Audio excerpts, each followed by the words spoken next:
Nilai uang. Selama ini, telah tercipta doktrin di masyarakat di mana uang adalah segalanya. Tanpa uang, kita tidak bisa hidup karena segala sesuatu hanya bisa dibeli dengan uang.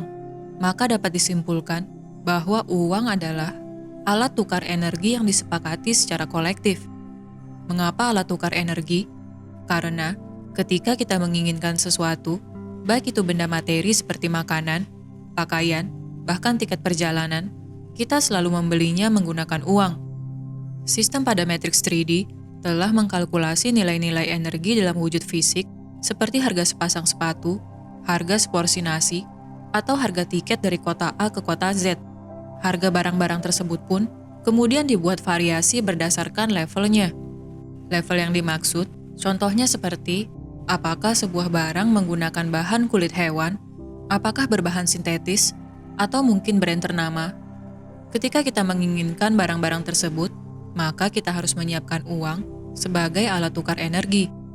Menggunakan logika tersebut, kita kemudian dapat memahami bahwa sesungguhnya uang datang dan pergi. Di mana uang datang ketika kita menukarkan energi kita, entah itu berupa hasil pemikiran, skill, atau kerja fisik yang kita lakukan, dan uang akan pergi dari kita ketika kita ingin mendapatkan energi dalam bentuk lain, seperti contoh sebelumnya, berupa sepatu atau seporsi nasi. Maka kita dapat melihat bagaimana uang sebenarnya adalah perantara bagi kita untuk mendapatkan energi dalam wujud lain. Namun, umat manusia selama ini telah dibutakan oleh konsep uang. Mereka beranggapan bahwa banyak uang adalah kesuksesan. Yang menjadi pertanyaan adalah, apakah tolak ukur dari kesuksesan seseorang?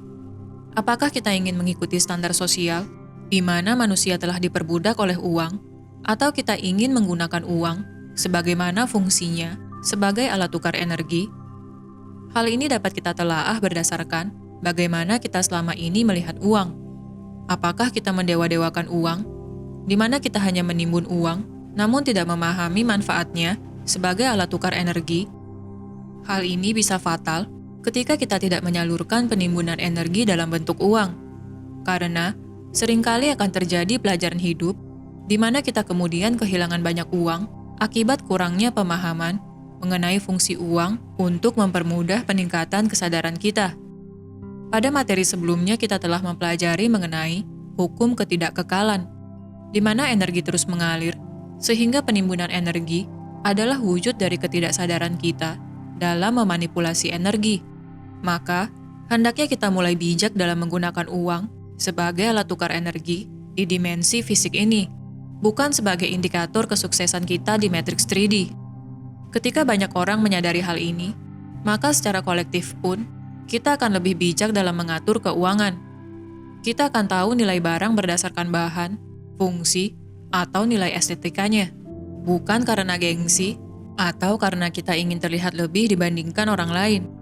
Sadarilah bahwa peningkatan kesadaran kita secara individu akan berkontribusi terhadap peningkatan kesadaran kolektif di bumi ini.